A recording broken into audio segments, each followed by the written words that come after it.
Hey everybody, welcome into the back room. I'm Andy Ostroy. I'm very excited about chatting today with Judge LaDoris Hazzard Cordell. We will get to that conversation in just a moment. But thank you for tuning in today. We appreciate you listening, and we'd love to hear your comments. So email us at backroomandy@gmail.com and/or post on our social media, and we'll read some feedback next time. And if you like the podcast, please follow or subscribe and rate and review, and to be notified every time we post a new episode. So, LaDoris Hazzard Cordell was the first lawyer to open a law practice in East Palo Alto, California, a low-income community of color. In 1978, she was appointed Assistant Dean for Student Affairs at Stanford Law School, where she implemented a successful minority admissions program. In 1982, Governor Jerry Brown appointed her to the Municipal Court of Santa Clara County, making her the first African-American woman judge in Northern California. In 1988, Judge Cordell won election to the Superior Court of Santa Clara County. In all, she spent nearly 20 years on the bench. From 2010 to 2015, she served as independent police auditor of the city of San Jose. In 2015, she was a member of the Blue Ribbon Panel on transparency, accountability, and fairness in law enforcement.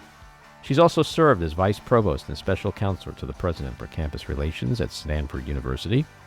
She served on the Palo Alto City Council, was the independent police auditor for the city of San Jose, and is the co-founder of the African American Composer Initiative. She's the author of the 2021 book, Her Honor, My Life on the Bench, What Works, What's Broken, and How to Change It. And she's appeared on CNN, MSNBC, NPR, CBS 5 Television, and Court TV.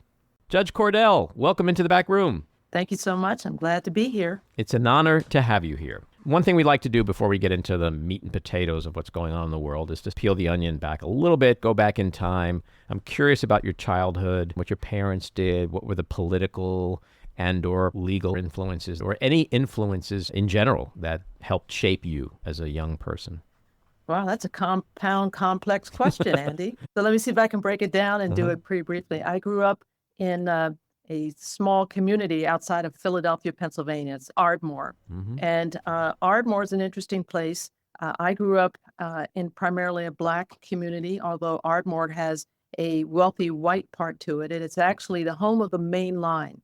The Main Line in the U.S. is named for the train that used to come down from New England, New York, Philly, and out. And the wealthy families established themselves pretty much in Ardmore along the Main Line. So we're talking about the DuPonts, the Heinz families. And so the Black part of Ardmore was the provided service for the wealthy families on the Main Line. So my grandfather, my maternal grandfather, was a cook. He was a chef at the Haverford School, which is a prestigious boys' school on the Main Line, just outside of Ardmore, near Bryn Mawr. Both of my grandmothers were the help. They were domestic workers who labored for next to nothing, serving wealthy white families on the Main Line. I had a great uncle on the maternal side who had a chauffeur service, a limo service, again, for those wealthy folks on the Main Line. So my mother grew up in the just outside of Bryn Mawr, and then eventually moved to Ardmore, which is right next door to Bryn Mawr. And they moved there because they were evicted by a wealthy white woman who didn't like seeing all these Black people and kids playing on the street when she drove around to get to her home. So there was a mass eviction. They relocated to Ardmore. That's on my mother's side. My father was an only child. He was born in Providence, Rhode Island. His mother was the help, and she came down to Ardmore because she had family there, and she worked in they call it in service, but she was a domestic. And he was basically raised by a number of people in the Ardmore community. And one other thing, my mother was born in North Carolina, in Weldon. She was not born in a hospital. She did not have a birth certificate because of segregation. Black folks were not even allowed to give birth in the white hospital there in Weldon. So in the Great Migration, they came up in 1940, 1939. Depression hit. They came up in the Great Migration to Pennsylvania, first Bryn Mawr, and then, of course, there was the eviction, and they ended up in Ardmore. So my parents met in Ardmore. They ran a dry cleaning business in the Black community. whose most of their customers were on the main line. And my parents, that dry cleaning business called Spring Cleaners, located on Spring Avenue in Ardmore, was basically came to be a community center and a political center for folks who were activists in the Black community. So my two sisters and I have two sisters. I'm a middle. Grew up watching my parents being activists, community activists. We learned by example. They didn't preach to us. We learned by example. As well, we grew up in a Black community in a Black church. So my upbringing was my sisters. We sang in the choir. My father was, as well as a dry cleaner, and who also was an Army veteran, was also a musician. And I say was because both of my parents are now deceased. So that's where we grew up. And my parents did not have the opportunity to go to college. They were very bright, very smart, but economically it wasn't going to happen. But they made sure that their three daughters, the Hazzard sisters, my name before I married was Hazzard, would go to college. So my sisters and I are college educated, and all three have gone on to get graduate degrees. I'm the only one that went into the law. So that law, I went to college in Ohio at Antioch, and then went to law school at Stanford. And I came to California, and this was it. I said, I can't go back to the East Coast and the humidity, the weather, and all. So I've settled here just outside Stanford in Palo Alto. I have two daughters, one of whom is a lawyer in Virginia, and I subsequently divorced, and I'm with my partner now, Florence, and we've been together almost 40 years. She has two sons, and together we have 5 grandchildren total. I have 5, she has 5. No, good for you. I've got 3 myself. It's the best job in the world, isn't it? Absolutely. So you were a theater arts major in college? That's correct. So at Antioch, I started off as a Spanish major. Yo puedo hablar español. And I lived for a time in Mexico and studied at Universidad de Guanajuato. And I decided that was what I wanted to do. I wanted to learn different languages. And however, my experience in Mexico was one where I saw vast discrimination based on race. The darker skinned, more indigenous folks were treated poorly. And I thought, oh my God, I left the US to come here to see more of this. So when I went back, I was disillusioned and decided to do something else. And that's where I went into theater. So I ended up majoring in theater. And it was really after majoring that I had to decide, what do I want to do? Do I want to try to go make it in New York or Hollywood? And that wasn't me. And that's when I turned to something else. I'm not a heavy and strong in the math and the sciences. And so I dabbled and thought, well, maybe the law. I came to Stanford, and I got bitten by the litigation bug, basically. And I graduated from Stanford and became a litigator doing criminal defense work primarily. And just a quick side note here, when I graduated, I was the only Black woman in my law school class. I had this big afro, and if folks go on my website, they can see that big afro, a picture of it. And I couldn't get a job. I could not get a job in a corporate law firm anywhere in the area. So I was raised where there seems to be no way, make a way. And I ended up opening up my own law practice right out of law school in East Palo Alto, which is a predominantly, back then, community, a Black and brown community that had never had a lawyer in private practice ever. So I had to, right out of law school with law school debt and college debt, buy a building, have it renovated, and open the first private law practice in the city of East Palo Alto. So I did that for a bit, and then another door opened. I stepped through it, and I was asked to be the assistant dean at Stanford Law School. So that meant I could have salary and have benefits instead of doing what I was doing, which was, practicing in East Palo Alto and taking whatever cases came in the door.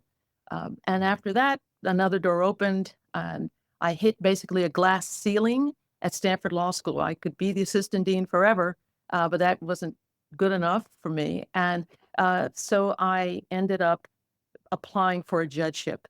And Jerry Brown appointed me to the bench in 1982. I was just 32 years old, terrified, scared to death, and ended up spending nearly 20 years on the bench. And as a result of that experience, years later, I wrote the book, Her Honor, which is a very personal story of my journey while on the bench. Mm-hmm.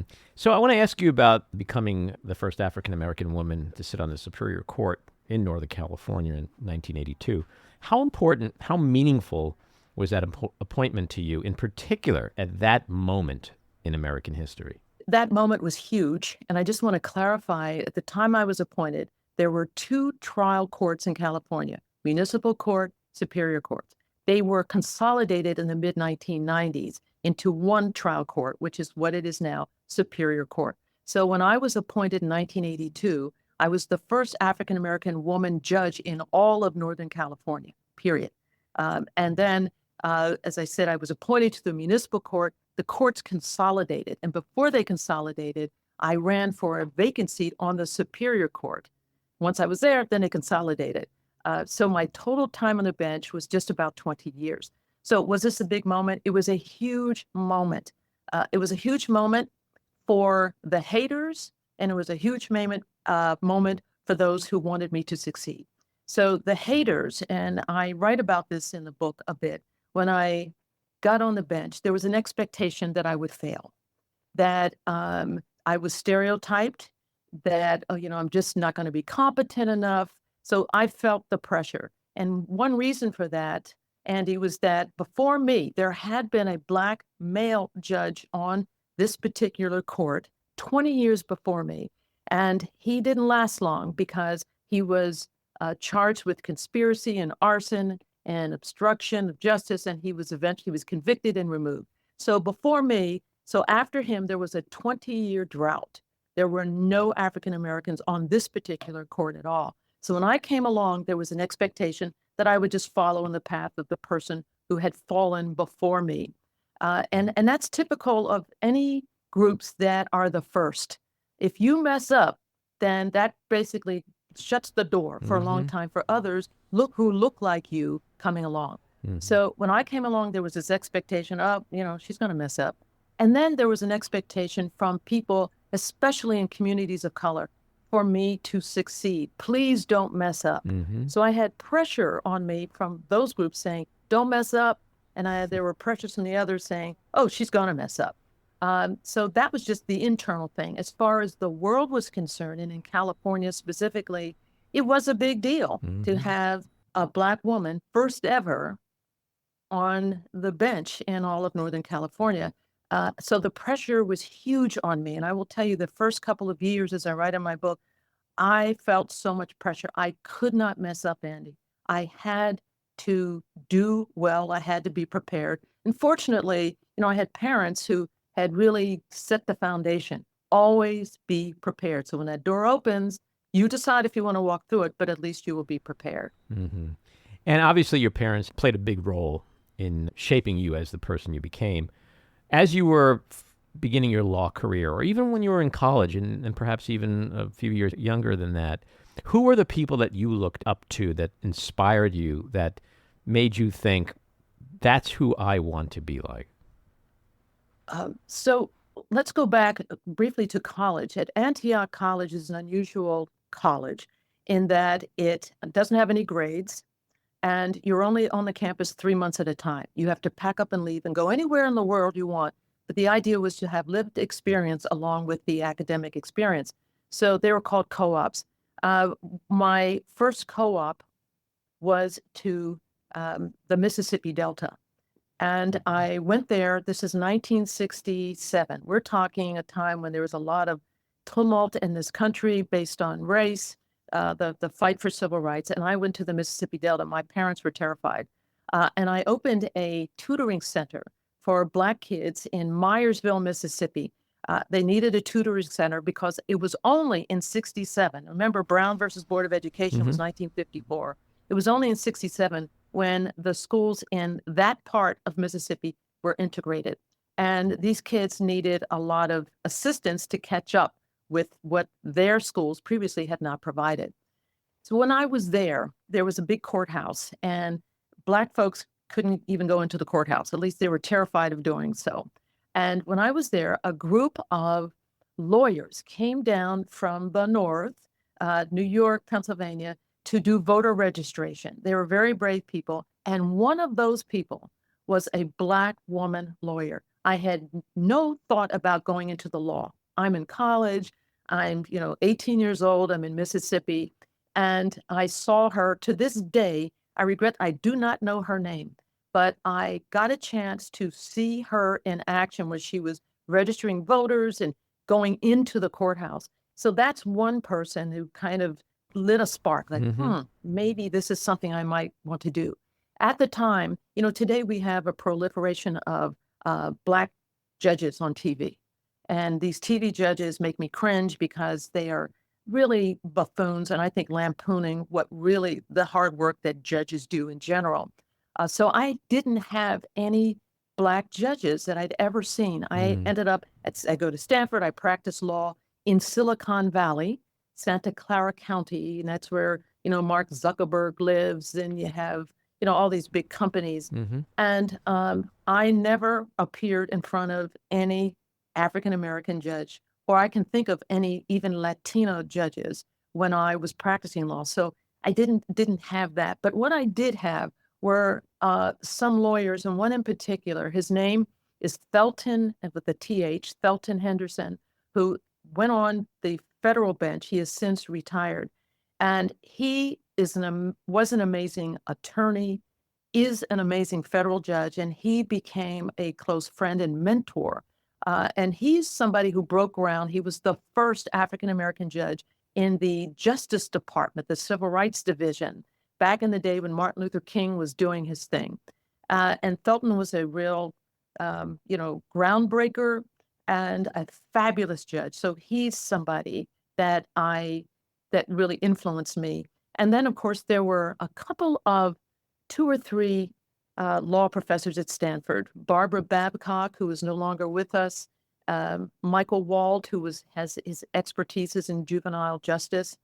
And these are folks who mentored me as I was leaving law school and then going right out to practice law. Nobody does that. They don't get a law practice on their own. But that was the only option that I had. And there were those folks who were there for me.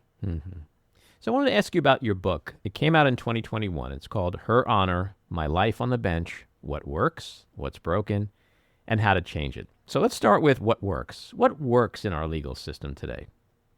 So what works in our system is that we have a wonderful foundation for our legal system. And this foundation says everyone has a right to a jury trial in criminal cases, speedy trial. Everyone has a right to due process. Everyone has a right to fair hearings. So we have a wonderful foundation. The challenge we all have is how those principles are implemented. And the problem in America is that the implementation is not necessarily a fair and just and equal one. So that's the challenge. The challenge is for all of us, if you're in the legal system or not, to fight to ensure that these wonderful constitutional principles are applied fairly and equally to everyone. That is the battle we all face, and one in which we have a long way to go. We have made progress, but we have such a long way to go yet. And I think everybody should play a part in trying to make the system more just. We also see institutional racism. We also see with Donald Trump, is there someone who is above the law? So how do we get around those things? Because those are the fundamentals, the bedrock of our judicial system, is that everyone is equal. There is no one who's above the law. It doesn't matter whether you're rich or poor or Black or white. That's what we believe, and that's what we're taught. But then we often see that that's not the case, is it?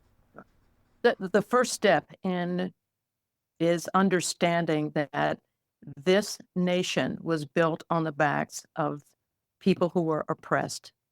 And if people appreciate and accept that we are a nation that was built on white supremacy, my maternal great-great-grandmother and my maternal grandmother were the enslaved. So we're not that far away from when all of that stuff happened. And so if you cannot acknowledge that this is a country that was built, even though we had these principles, those principles were created by white men who were propertied. who did not envision these principles to be applied to women of any color, to certainly not to LGBTQ plus, not to, and also not to white males who were poor. So these principles were just put out there only for moneyed, propertied white males. So if that's the first step in understanding about these principles. So yes, the journey has been, and for me, it's been interesting, fascinating, this journey of seeing these principles applied equally through the courts. So we have the courts, and I see it as schizophrenic, Andy. So on the one hand, we have court decisions from the U.S. Supreme Court. You have Plessy versus Ferguson that said separate but equal is right, and they weren't equal. We know that. What they meant was, the races have to be separate. You have court decisions that have basically said that, you know what, and in dividing up votes and how the states can have input in elections, we're going to count the enslaved. Every slave you own is 3/5 of a person. So that's how we end up, with the Electoral College, with, trying to kind of even out things. We had a civil war where the states that absolutely rebelled against this nation and committed treason, basically were not punished at all. And we're told, we're going to, bring you back in and you're not even going to be punished. And we're going to figure out how you can be a part of all this. So we have a legal system that perpetuated this oppression of people of color. And then we have a legal system in 1954, Brown versus Board of Education. It said, you know what? Separate but equal is not right. We're going to go now in a different direction. We have a political system that said in 1964, we're going to have a Civil Rights Act. In 1965, we're going to have a Voting Rights Act. So we're going to push in the direction of trying to bring equality. And now look what's happened, Andy. We're in a system now where we have a Supreme Court that has basically gutted the Voting Rights Act of 1965, is doing, we can talk more about it, but doing all kinds of things that are rolling back rights that people have fought so hard for. So, I look at history as a great predictor of what is to come. We tend to have cycles here. In my view, it was the election of Barack Obama that started to bring all of this racism to the surface. In my view, it has always been here, but it's always been in a society where we knew it was best not to call people the N-word. You could think it, but don't say it now. It's like it's a thing. It's happening. And part because of social media, and in part because I believe this, the leadership, particularly when Trump was in, was such that it gave permission for all of this hatred and ugliness to come up to the top.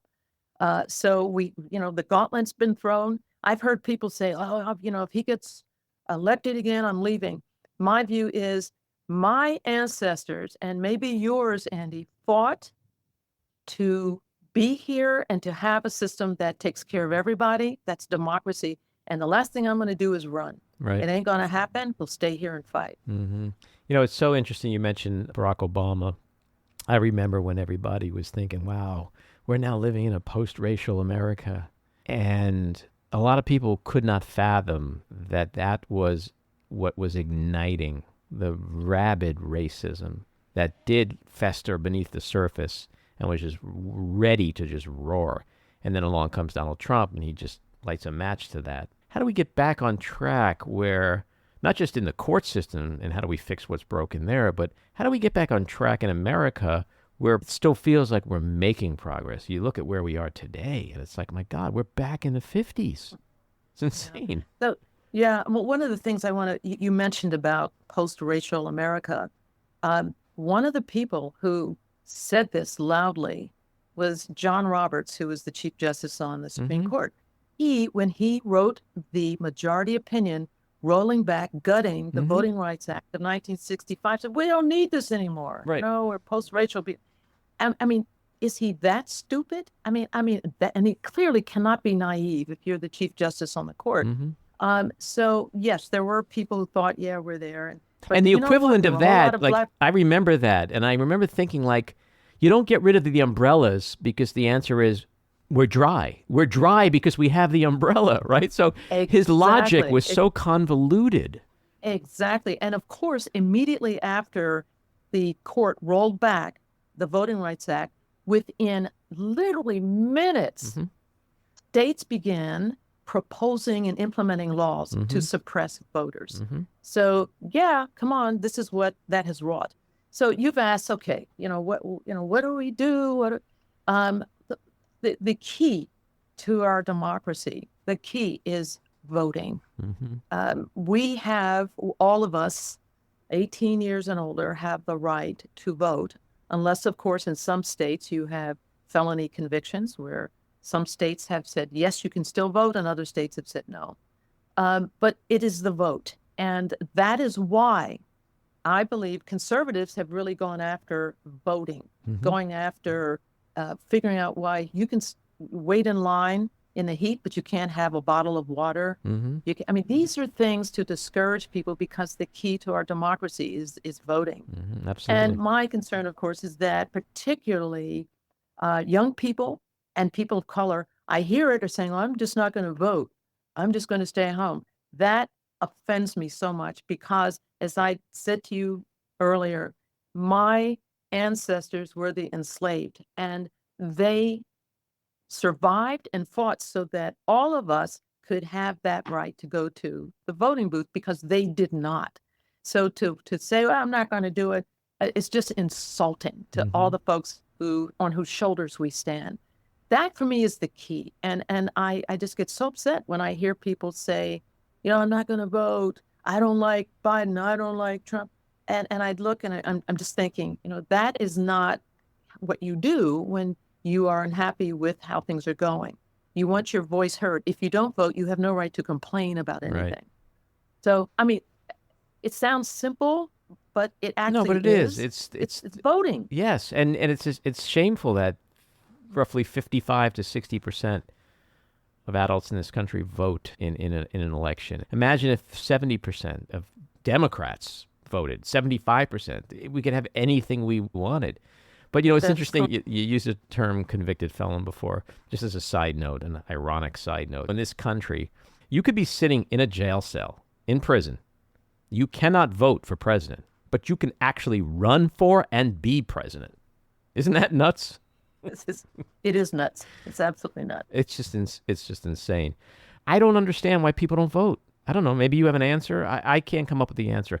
People say, oh, it doesn't count. My vote doesn't count. No. Election day is the one day out of the year, the only day of the year where the billionaire and the janitor have the same power. I think it's more than that. You vote if you believe you have something at stake in the system. If you feel that you have nothing at stake, that nobody cares about me, that no matter what I do, I can't seem to get financially more stable, or I'm not able to buy a home. If you feel you don't have, or you have a legal system that has, disproportionately incarcerated poor people and people of color, if you believe you don't have a stake in it, then you have no reason to be involved in it. And that is I think, the major problem. So it's about, particularly, I'm a Democrat. So if you're reaching out and as a Democrat, you have to reach out and bring into the fold people who feel they have no stake, to let them know, oh, you do have a stake, and here's how, and here's why. And I don't know that Democrats are doing that, particularly in rural communities. So I think that is the issue. And people, when they say they don't care because they feel like the system doesn't care about them. And that's really the big issue here. It's doable. We have the ability to reach out to these folks. It's about, our willingness to do it and how we do it. Social media can be a wonderful way to bring people in, but it can also be a terrible way of keeping people out. So we're at a different time now. This is very different with the social media, which is going to continues to have, and will have so much influence in what's going to happen in November. How do you explain folks in marginalized communities, working class, whites, blacks, Hispanics, who now are increasingly looking to someone like Trump and the Republican Party as the people who are going to provide them the things that they want and need, where in reality, it couldn't be the furthest thing from the truth. Is that just great propaganda and messaging and a lack of proper messaging on the part of Democrats? It drives me crazy because to me, it is obvious that Donald Trump and his ilk could care less about poor people, people of color. It drives me crazy I first of all, I don't know why. I don't have the energy or time to argue with folks about that. I don't. However, I think that the number of African Americans, Latinos, poor people who are in the Trump fold, I don't believe it is a significant number at all. I don't, which is another reason why I won't spend my time when I see, the person at a Trump rally holding up Blacks for Trump. What is that, 5 people? Yeah. I mean, come on. And often So it's a white person that's holding that sign or wearing the Yeah, T-shirt. I just don't have the time and willingness to spend to talk to these folks. But I don't believe that there's significant numbers. I read the stuff and I see the headlines sometimes that come out, but I don't think it's a thing. I don't. I think it's a thing that these folks may not vote at all. That's the problem I have. And it's about getting folks motivated to get out there and vote. So what did you enjoy most and least about being a judge?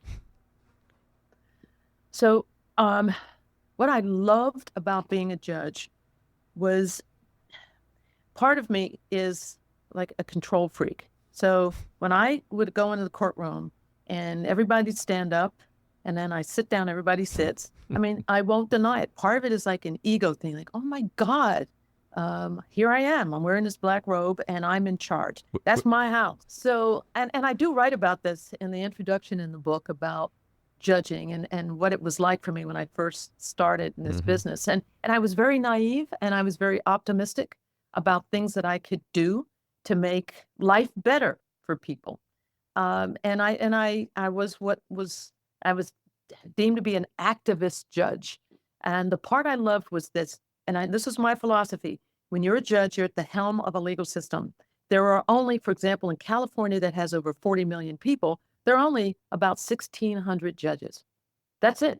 That's from the California Supreme Court to the appellate courts to the trial courts.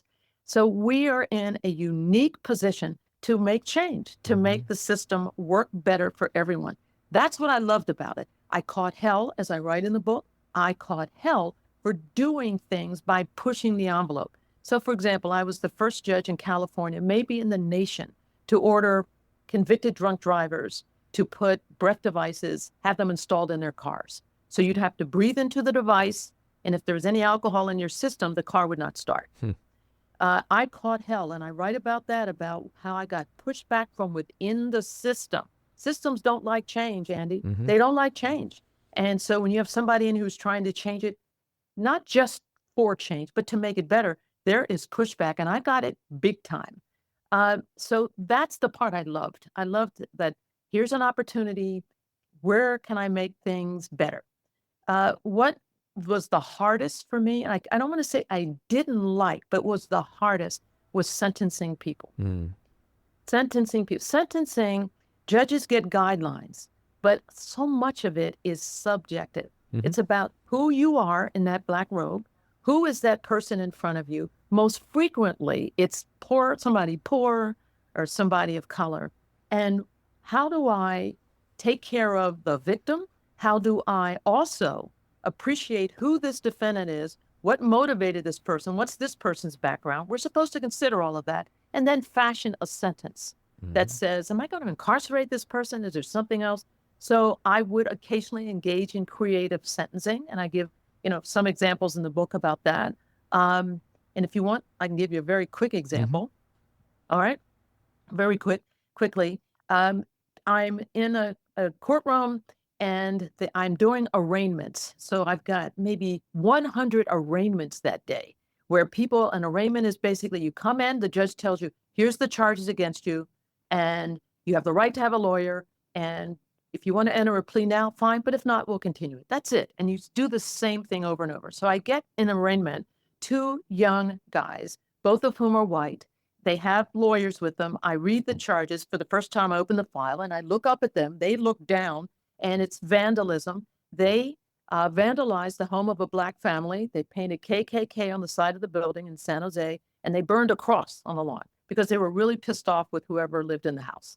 So imagine they're coming into court, and I'm the only African-American judge in this court, this whole system in Santa Clara County, and they get me. So I read it. They decide, based upon what their lawyer said, to plead guilty. And I said, okay, come back for sentencing. I had to say, all right, don't sentence out of anger. Don't do that.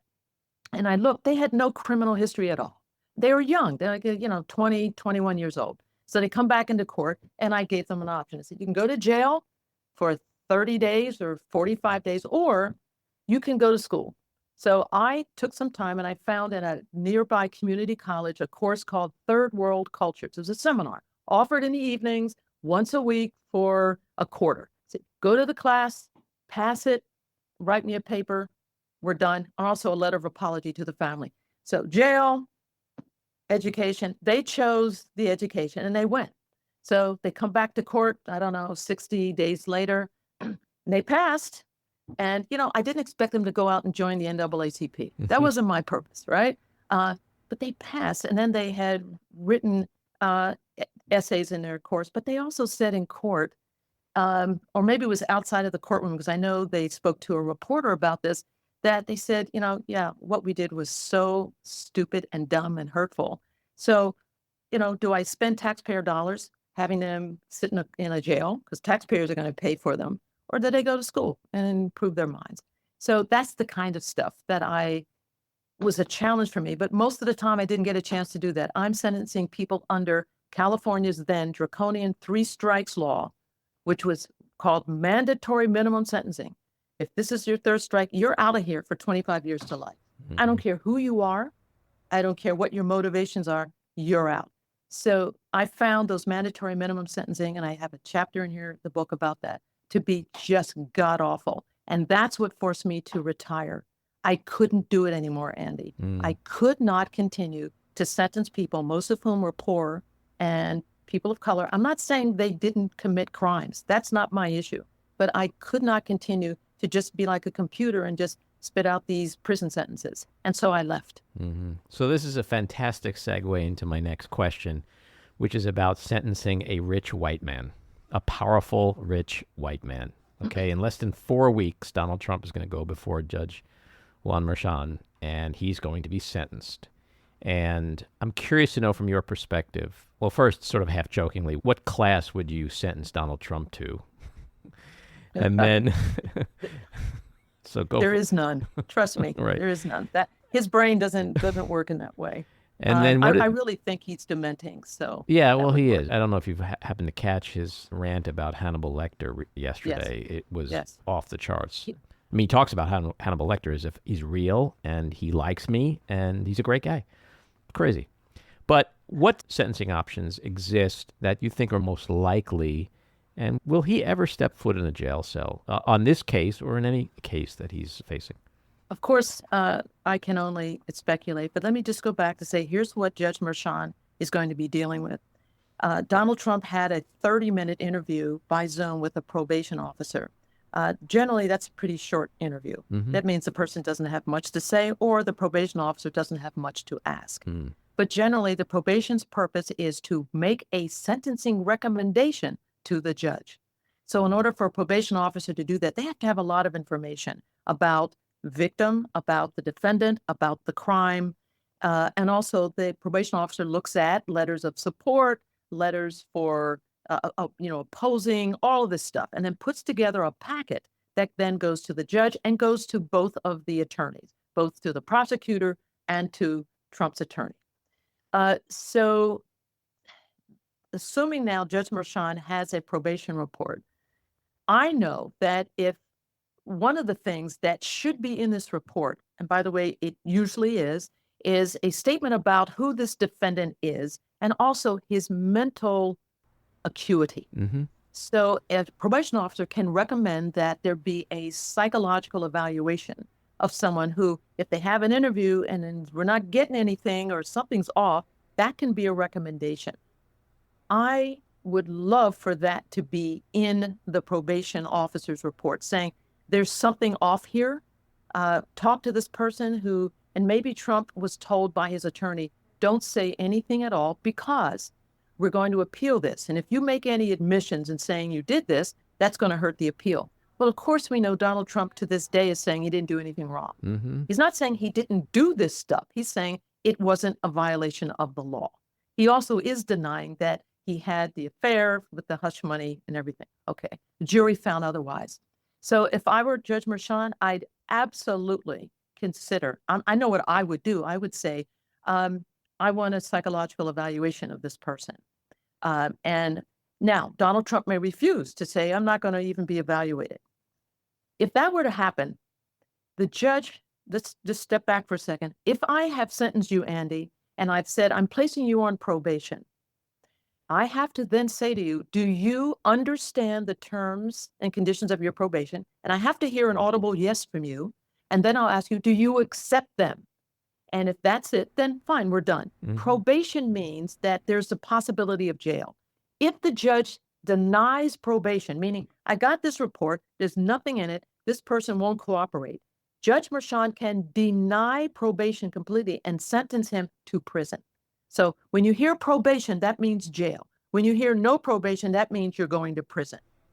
Mm-hmm. Okay? Mm-hmm. All right. So these are the options Judge Merchan has. He has, I will grant probation, but the person has to accept the terms and conditions of probation. So if it is, I'm sentencing you to jail for 30 days, you can serve them on weekends, possibility, or I'm sentencing you to 60 days home confinement with an ankle monitor on. If the defendant says, I'm not accepting any of that, I don't want it, I'm not going, then the judge his options are very limited. Then it's about, okay.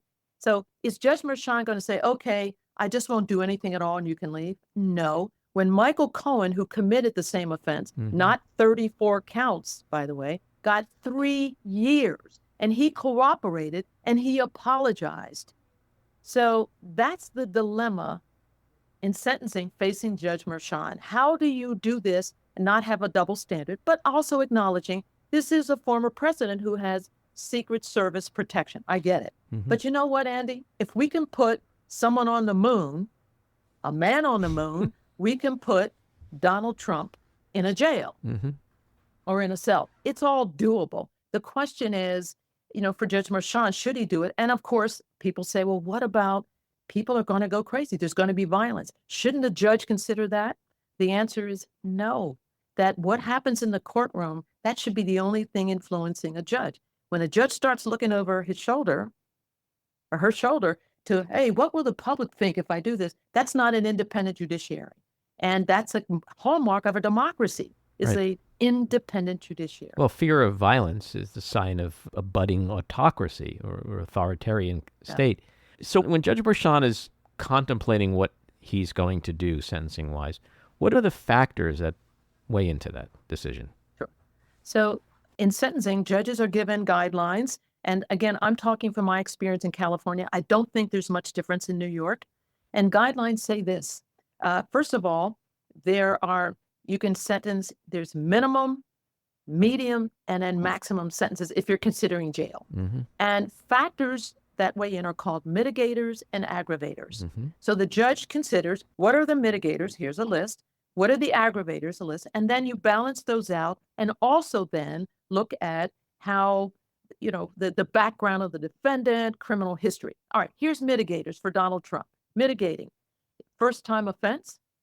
His birthday's tomorrow, so he's darn near 80 years old. And I don't think I can come up with much more than that. First time offense. All right. So now we look at aggravators. All right. 34 counts, no remorse, Mm-hmm. no contrition. Mm-hmm. Is this a victimless crime? My answer, if I'm the judge, is no, because millions of voters were bamboozled because of the cover-up, the hush money thing. They might not have voted for him had they known he had done this. It's not victimless as far as I'm concerned. No violence, although his words have incited violence. What else? Oh, let's see, 10 contempt citations, maybe more, where just violating the rules. And also recidivism. Is he likely to reoffend? Oh, absolutely. Mm-hmm. That's a 10 on a scale of 1. Mm-hmm. So I have a whole list of aggravators. I have very few mitigators. So if I'm thinking jail or some confinement, I'm on the higher side. Okay. So those are the things judges consider and what Judge Merchan is going to have to consider. And by the way, the judge has to put his reasoning on the record for whatever sentence the judge imposes. That's a basic requirement for doing that. So you will hear whatever it is the judge does. If the judge says, no, I'm just going to give him a slap on the wrist, yes, the judge has to state why. Mm-hmm. I'm not a judge. I'm not a legal professional. But in just viewing Donald Trump's behavior since his conviction, listening to you speak about the mitigating and aggravating factors and the obvious recidivism issue here, it's really hard to imagine him not getting jail time. For the way I've laid it out, just look at it, it's a no-brainer. Mm-hmm.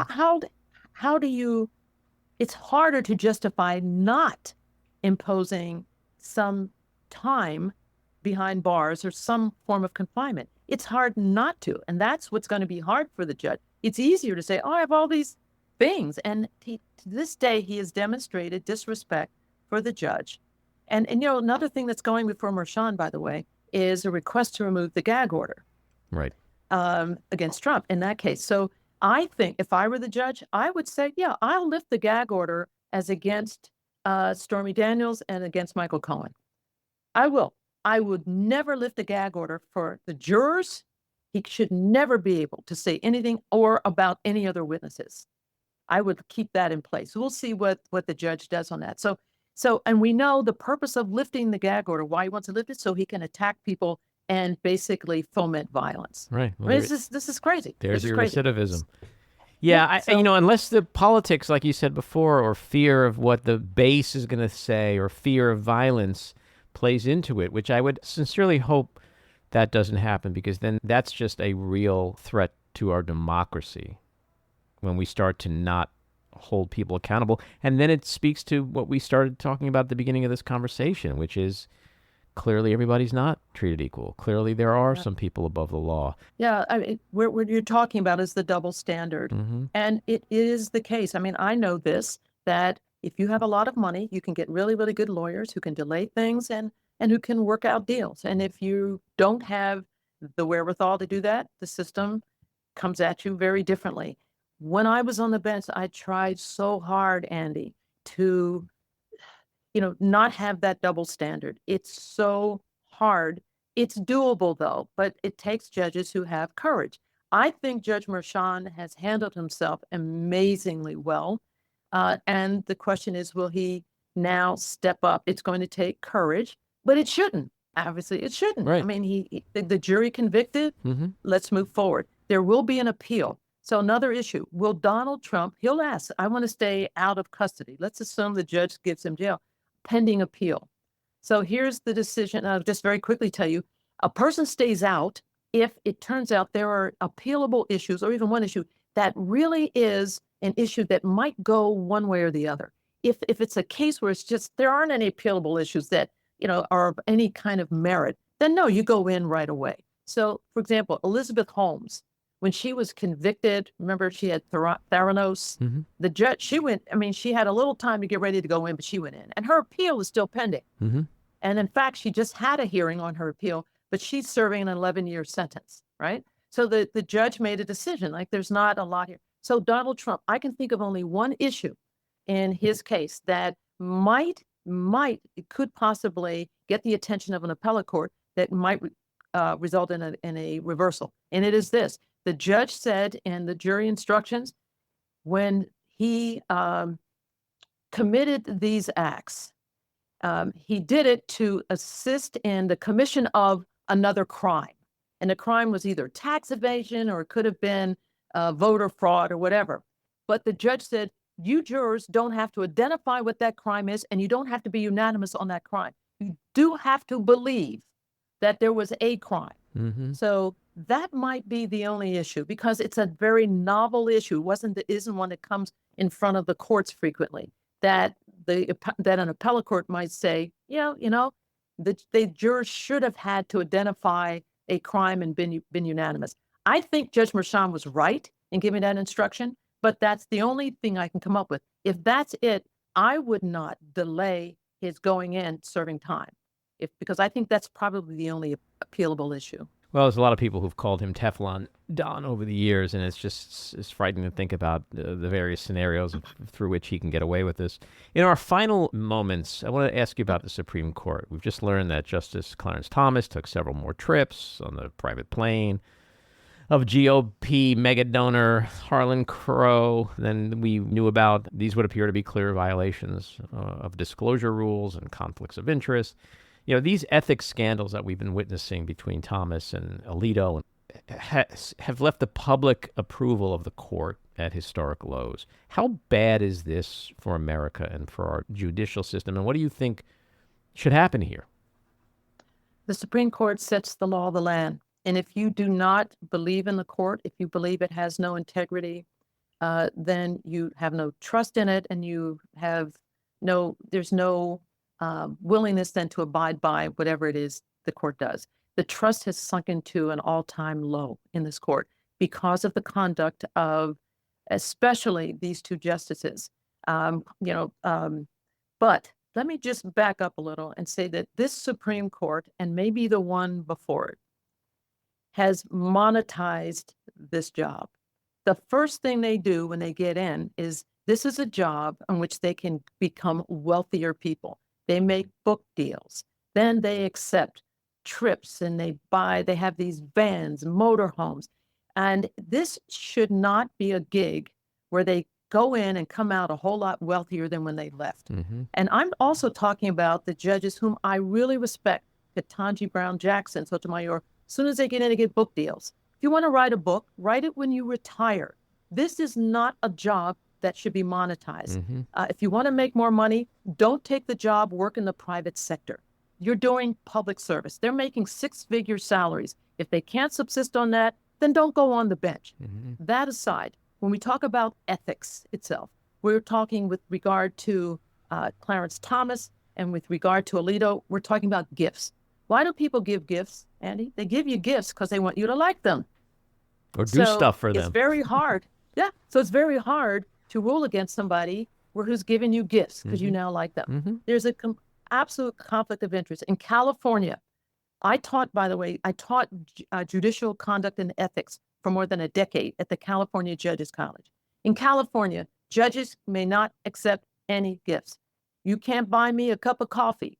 You cannot bring a box of See's candy and leave it for my court staff. You cannot give me concert tickets. Pay your own way. Mm-hmm. That way you avoid any conflict of interest. That's just on the gift side. So they need an ethics code. And guess what? They had none. And I wrote about that in my book. There was none. Now there's a code. It's not enforceable. But, we wouldn't even have that but for public pressure saying, shame on you. So now we need an enforcement mechanism. It's coming. I don't know how long it will take. It will have to be imposed upon them. But shame on them for thinking that they are, quote unquote, supreme in every aspect, including in ethics. They cannot police themselves. Mm-hmm. So the hope is there will be a mechanism set forth, an independent mechanism where they can be told, you must recuse yourself, because that's the remedy. Unless they leave the court or impeach, then they must recuse themselves. It hasn't happened yet. I think it's coming, and I think it's coming in our lifetime. So in the meantime, we got to vote. We got to put in the people in the White House who will put folks on the court who will have ethics until such time as we have a code enacted. And, as yesterday, the Republicans blocked the Democrats' attempt to pass an ethics bill. It seems like we're at the point where it's not only the court that's politicized, but now you have a branch of our government, congressional Republicans, that are giving the court cover to do whatever it wants because, as you said before, it's like they're the beneficiary of all this. Yeah, it's very sad. Very, very sad. But, Andy, I'm ever hopeful. I'm ever hopeful. Got to have hope. My last question, which is a window into the soul question. Music is the best window into the soul. Give me your top 5 musical artists of all time. Top 5 musical artists. Well, you have to 'Cause understand. I know you're first of all- musical. You play the piano, you play violin, and I want to ask you about the African American Composer Initiative, which you co-founded. Yes. So if we talk about top 5, I'm going to mention people you have never heard of, that your listeners have never heard of, and we need to hear about them because these are African American composers. So I'm talking about Florence Price, Zenobia Palmieri, William Grant Still. These are composers that do amazing work. Valerie Capers, who is in New York, she's a jazz pianist and composer. If you go to our website, I co-founded the African American Composer Initiative, and the website is just aacinitiative.org. You can see concerts we've performed and also get information about all of these fabulous composers that no one has heard about, past and present. There are young ones now that are composing all genres of music. So thank you for mentioning that. And music is, what is it? Pavarotti said, I think a life in music is a life beautifully spent. And so music gives me peace and it calms the soul. Me too. Music's a big part of my life. Judge Cordell, thank you so much for coming on and chatting with me. This has been really eye-opening and inspiring in many levels, and I hope you'll come back and talk with me again. Thank you, Andy. I appreciate you 100%. Thank you. Bye-bye. This episode of The Back Room was edited and produced by me, Andy Ostroy. It was co-edited and co-produced by Maddie Rosenberg and co-produced by Jen Hammoud. Our theme song was composed by Andrew Hollander, and our logo was designed by Cricket Langell. And special thanks to Patricia Wind. Please take a moment to rate and review the podcast, and also follow or subscribe. Until next time, keep your eyes on Washington, Hollywood, and your own backyards, and have a great week.